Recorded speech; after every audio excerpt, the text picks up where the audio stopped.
Hello, everybody. This is Anita Madhok from Open Spaces Consulting. I'm an integrative nutrition health coach, and we have been running Open Spaces Consulting for the last 15 years or more. Uh, we used to be a HR consulting firm. In fact, we still are an HR consulting firm. And recently, we have added health coaching as a major part of our services. And mostly, we are doing the health coaching for individual clients, but we wish to bring the service that we offer also to the corporate sector. So, for this reason, we had initiated a study on corporate best practices for well being initiatives. And today we are going to be sharing all about the study that we did and what interesting information it threw up for us. I want to introduce you to Kevin Koshi Panikar. He is a member of the Organization Development and Change Leadership Program at the Tata Institute of Social Sciences in Mumbai. Kevin is actually a mathematics graduate from Stephens College in New Delhi, but he has a lot of experience around nonprofits like Teach for India and has been a teacher and a social impact consultant in the past. Somewhere along the way, he got interested in organization development and wants to work in corporates and wanted to learn more about it. So that is when he became a participant at the OD and CL program at TISS. So, Kevin. Hello, ma'am. Really excited for today. Thanks for this opportunity. Looking forward to sharing my findings. Yeah. Great. So just before we begin to listen to Kevin and his presentation, I'd like to share with you that workplace wellness in organizations is a $6 billion industry in the United States. In India, the estimates are not available yet. Companies continue to invest in employee health, sometimes out of welfare reasons, but on the other hand, healthy employees are also able to perform at optimal levels as compared to non-healthy employees. In 2010, a Harvard Business Review article stated that wellness programs returned $3 in healthcare savings and $3 in absenteeism cost for every $1 invested. So there has been some payback both at the bottom line and at the top line for organizations. I just want to start with a small little story which actually triggered off the need for this survey to be conducted. And I have recently qualified as an integrative nutrition health coach, and I've taken on a lot of private clients. I'm helping people with obesity and lifestyle related diseases like diabetes and cardiovascular disease. I was sitting next to a CHRO for dinner a couple of months ago. And I was just sharing with him the story of becoming a health coach. And this gentleman told me, hey, I've got a lot of good health initiatives in my organization. So I said, like what? He said, the latest innovation that we've introduced is a biggest loser contest. So we usually reward winners, but here we are rewarding biggest losers. And we are saying whoever has lost the most weight and the biggest loser of weight, who has shed a lot of weight, we are giving them a prize and we are felicitating them. And they have a 6-month period in which to do it. So I listened to him with a lot of interest. And then I asked him one question. I said, but tell me, do you actually take the services of a health coach to support people in their weight loss programs? They said, no, what is a health coach? We don't know what is a health coach and how health coaches can actually help in weight loss programs. So I said, if you don't have the support of a health coach and a nutritionist and a dietitian and all the support services that are possible, you will end up having people doing crash dieting and eating wrong foods and eating emotionally, not resolving their real feelings as far as food and cravings is concerned, and not really understanding what nutritious food and lifestyle is about.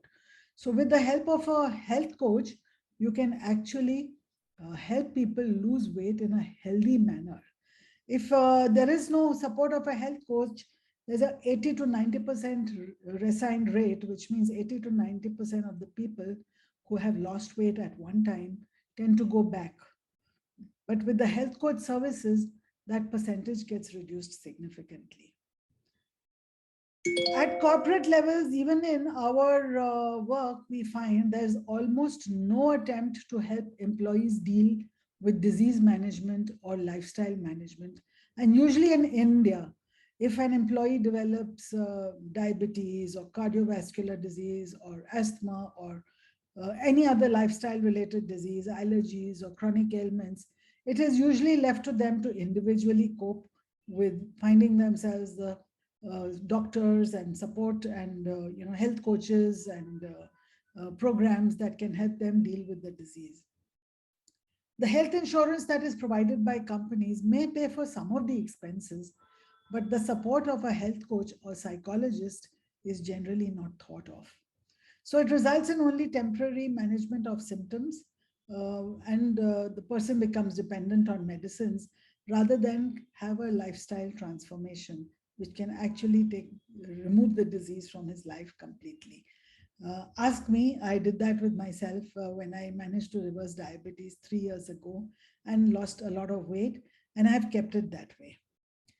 So this incident with the CHRO actually gave up the need, gave us the need for our company to engage in a survey. And adding the health coaching vertical as a form of forward integration to servicing human needs has been a mission for the last few months for us.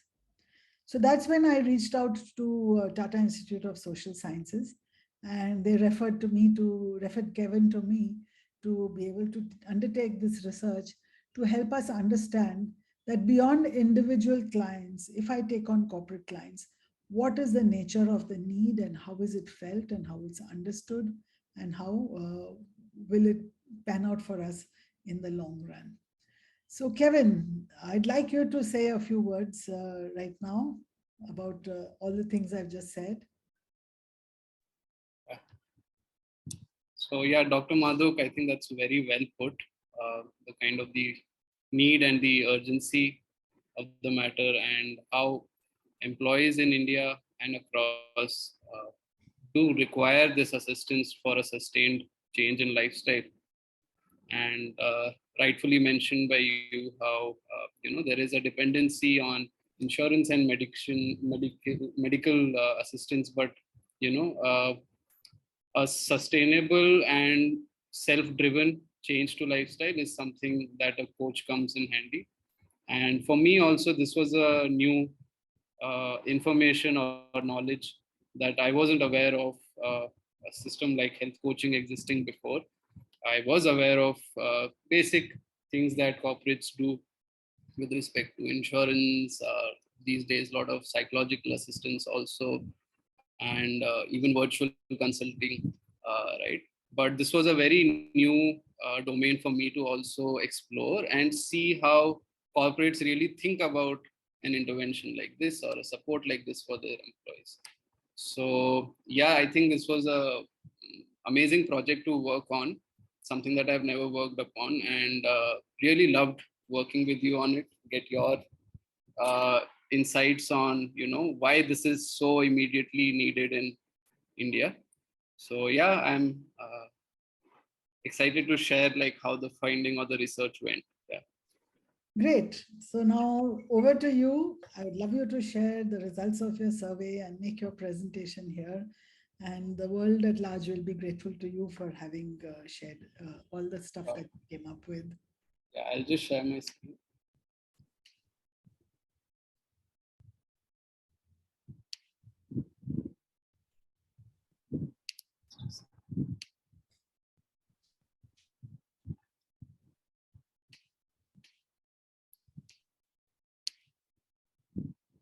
Just a second. Yeah.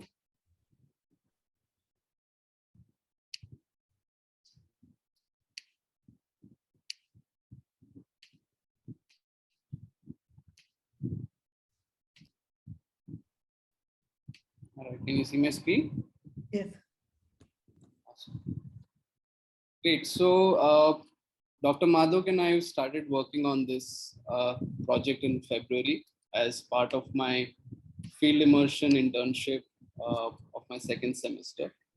And the idea was to, like as mentioned by Dr. Madhuk, to figure out the need in the corporates with respect to workplace health and well-being, understanding what are their current practices, where do corporates aspire to move, and what do they feel about coaching as an intervention in well-being. So this is the kind of process we followed. The idea was to interview and collect data from corporates, HR, senior HR leaders, and understand from them about the health and well-being practices happening in their organizations. Once we collect the data, we analyze, see some trends, also map it to some facts and studies done earlier, and figure out what does it mean for open spaces from this data. Yeah. So moving on. So yeah, so we little bit about the participants. Participants range from small to medium organizations, having 200 to 2,000 employees, and even larger enterprises with some 5,000 plus employees. And mostly the participants are senior HR leaders, and it's their take on how the well-being, health well-being is happening in the organization. So moving on, I think to give an idea, we broadly, studied aspects, 8 aspects around health and well-being in an organization, starting from understanding whether, employee wellness is even a strategy focus, or how many organizations do even rely on sustained strategy. To my surprise, only 30% of the participants shared that they have a wellness strategy for their organization, which was quite surprising given the kind of pandemic we've just gone through and the importance that we all have put on health going forward. And only 70% and 70% organization lack a wellness committee to even drive these initiatives. And if you see the graph on the right, you'll see most of the organizations provide benefits like health insurance, covering family, flexible work options, even psychological counseling. Uh, uh, Half of our participants also provide healthy meals in their offices. But if you look closely, when we speak about sustained support or long-term support, very few organizations shared that they provide parental and caregiver support to families, and even coaching, whether it's at an individual level or at a group level. Yeah. So we relied on a report by Transamerica Center of Health Studies, which kind of put down 8 broad categories of interventions or types of programs that organizations generally provide to their employees. And we kind of asked our participants on how would they rate their offerings to their employees on these 8 aspects.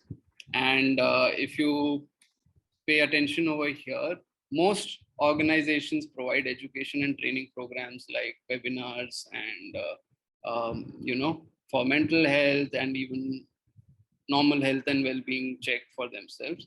A lot of them also provide opportunities for employees to work with their colleagues and build a sense of community or a social community driven by the employees as well as the employers. And if you see, there are also categories as preventive care, which kind of focuses on health insurance and assessments or preventive screenings. And most of the organizations are providing that to the employees. But if you focus on the right side, where we are talking about enhanced preventive care or healthy habit development, very few organizations actually focus on investing in physical enhancement or providing gym facilities, in-house cafeterias, or in preventive care with respect to actively engaging with health professionals or providing them a long-term coaching intervention, and even disease management, right? India being prone to a lot of unhealthy practices of eating and whatnot. Disease management is something that organizations should ideally focus a lot upon.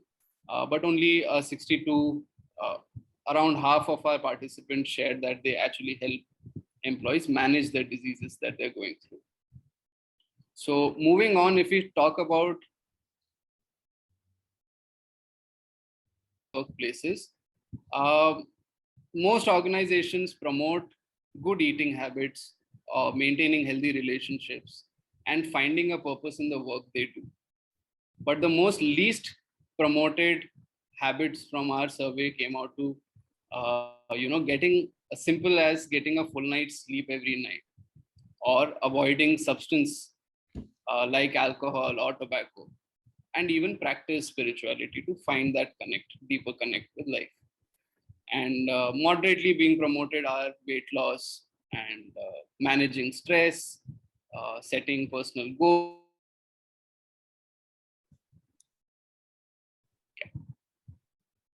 And moving forward, we also kind of explored the kind of budgets they have put for their well-being, and almost 50% of respondents offer well-being benefits which are less than an lakh for a year, and this is excluding the insurance that they already provide.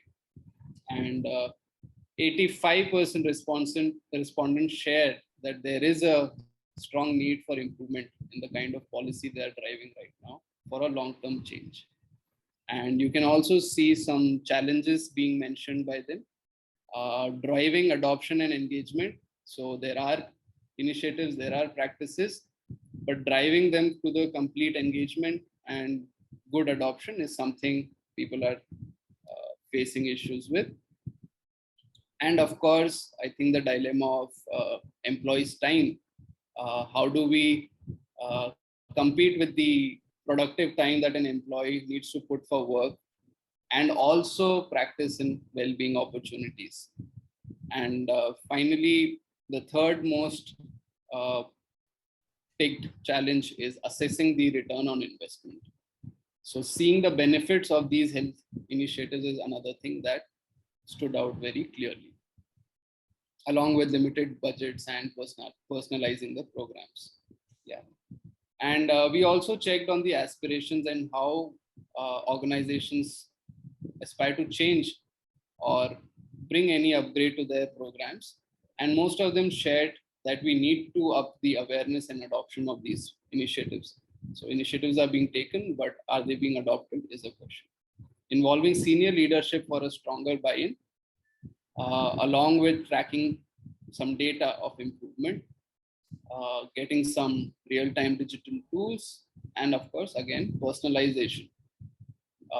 So kind of evenly distributed data we have here, and very less people or participants actually spoke about increasing the investment in the well-being.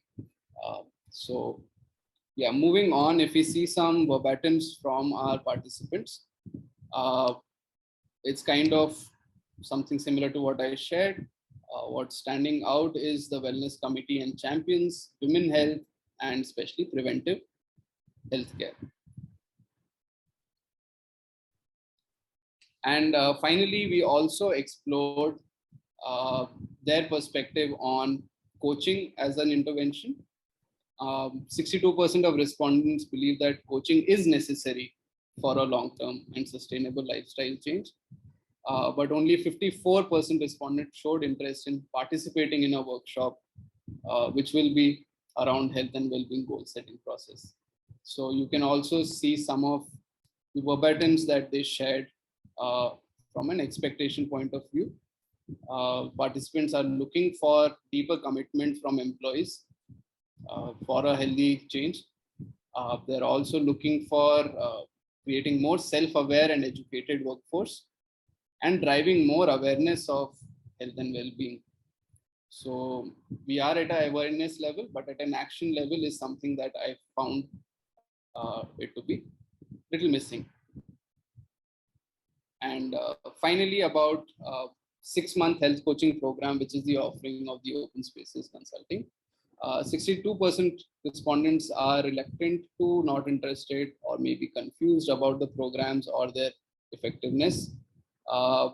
Some things that stood out being a long time to monitor, 6 months being a long time. But as we believe that 6 months is something that takes for a sustainable change, for a deep intervention, that's the time that's required.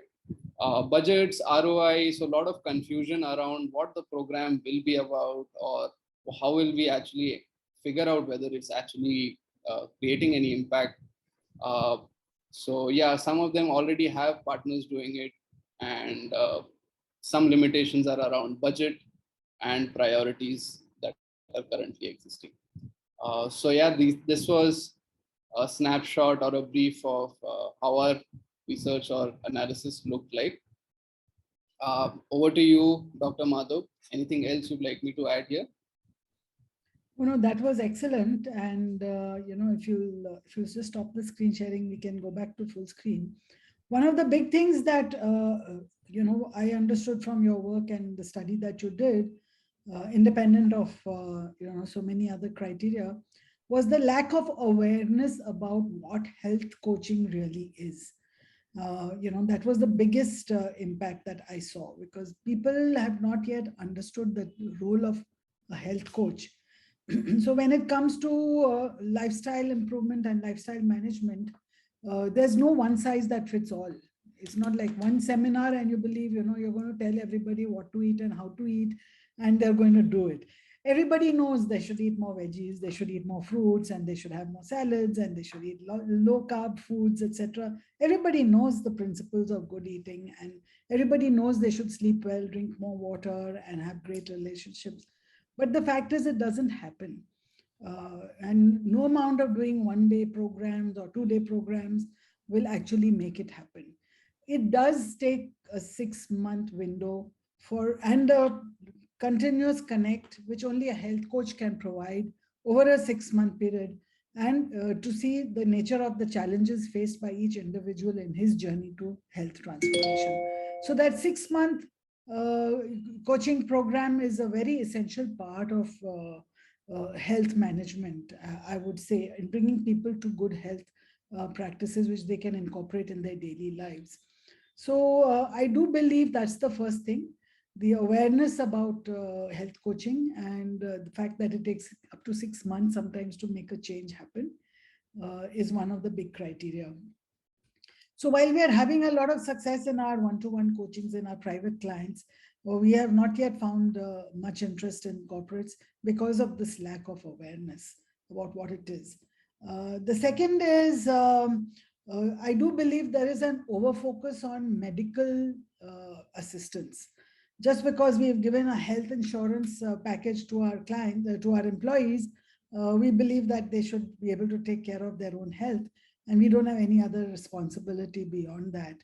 And the health insurance packages pay for hospitalization and medicines and treatments, etc. But the health insurance packages don't pay for health coaches yet. So that's another reason why I do believe that there is an overfocus on medical solutions rather than lifestyle solutions in management of chronic disease, including things like diabetes and cardiovascular disease and obesity, etc., etc. I do believe that very often companies fall prey to what I call a piecemeal approach. When they do a webinar, they call someone for a yoga session, they'll call someone for a stress management session, they'll give some inputs on emotional wellness, they'll give some. These are all what I call piecemeal approaches. So a participant will go for a yoga program, he'll go for a stress management program, he'll go for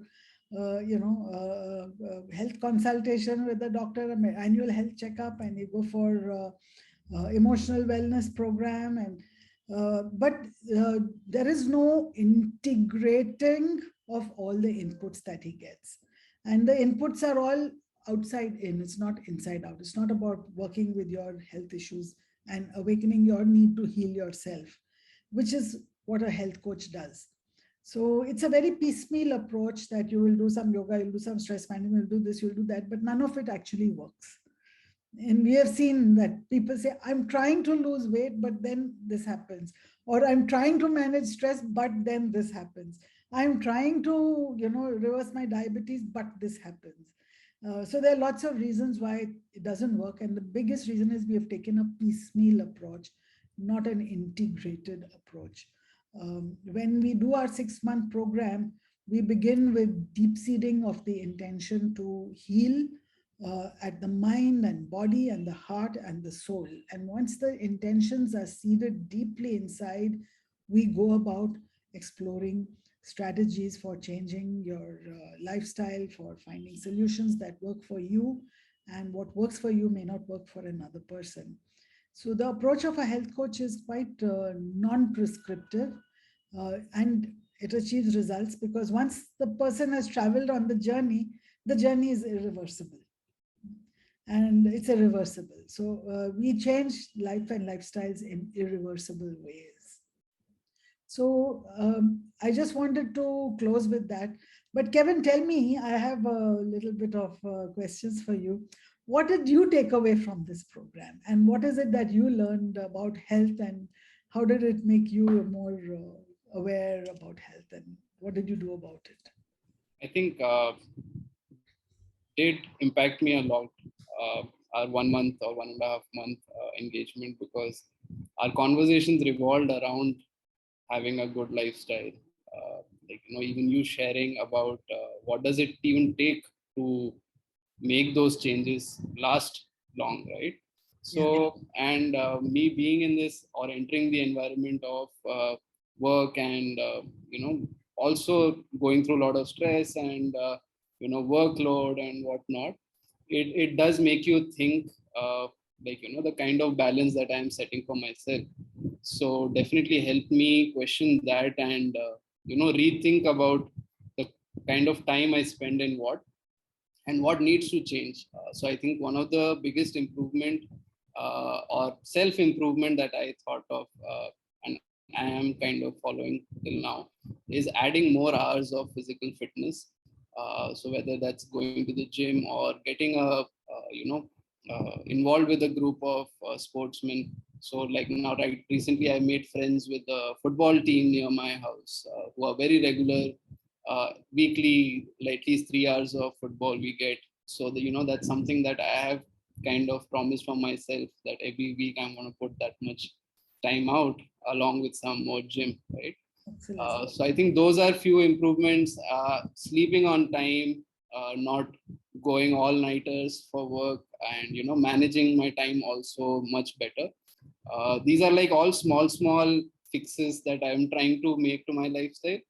And I think that came in only because we had so many conversations around being healthy and what are some long-term impact that it might go on me if I don't change the course. So yeah. So I hope you will sustain all of this. Yeah. But more than actually going out there and doing the exercise, whether it's football or cricket or badminton or anything, I would encourage you to examine what does exercise mean to you? What is the relationship you have with exercise? Because many young people, I believe, they drive themselves to do workouts and they come back, they feel very tired and exhausted. And they're already in a state of chronic inflammation and too much obesity, and they're pushing themselves to the limit when they exercise and they're not enjoying it. When you get on a health track and you start looking at what does this exercise mean to you, you start understanding your body, you connect with your body, and you realize that when you work out and when you exercise, it releases a lot of positive hormones and endorphins in your body. And when you get that positive rush of energy after you've done your gym workout or you played a game of cricket, that positive rush of energy is what we health coaches try to bring to you and help you reinforce the positive relationship between you and exercising. And then that becomes irreversible, because every time you work out, you just look for that positive energy that you get from it. So yes, so it's not about driving yourself to work out. It's about understanding what workouts mean to you, and what priority they have in your life, and what relationship you have with the workouts. So good. That's a great small little example about health coaching as well. If there are any people in our audience here who are interested in knowing more about health coaching and corporate services particularly, we begin with a half-day seminar, which can be done online as well. where we introduce you to what our 6-month program is about and what are some of the underlying principles. And you do get takeaways from that half-day webinar in terms of having more clarity on what your health goals are. And then we also share with you the program outline for the 6-month program as to what is the process flow there. And I must say that, health coaching, committing to a 6 months health coaching and health transformation program requires a person to commit from himself. He cannot be nominated by an organization. If you're nominated and you're coming for a health coaching because you're nominated, then it doesn't make sense. It has to be driven from inside out. So anybody who participates in the wellness webinars is, if they're keen to take up the 6-month program, if they're willing to commit themselves to making a change in their own health for the better, and we have done this with so many private clients, please do inquire about our 6-month health coaching program, either from the corporates or as an individual client, and find out some more. We are already achieving lots of results. There's a client who's already lost about 30 pounds of weight. There's another one whose diabetes has been reversed. So there are already a lot of good early results coming in for us in our 6-month health coaching program. And nobody leaves our 6-month health coaching program untouched. Everybody benefits by an improved health and an improved lifestyle. Some take away more, some take away less. So I don't want to take up too much more time. I want to invite each one of the members of the audience to make a decision for themselves if they would like to inquire. The website we have is www.anitamadhok.com, and it will be there on the last slide, and there will be also an email and a phone number where you can register an inquiry. So thank you so much, Kevin. I really, really appreciate the work you have done. I will be sharing the results of this survey, this webinar as well that we are doing, with all the companies who have participated in the program, in this survey. And let's hope that every little bit that we do is part of a larger ripple effect of spreading good health and well-being to all of humanity. Ultimately, it's the service you do that's the most important. And every bit is in service, including this piece here. Thank you so much. Thank you, Kevin. Thank you for this opportunity and the field immersion. Much grateful to you for having done this study.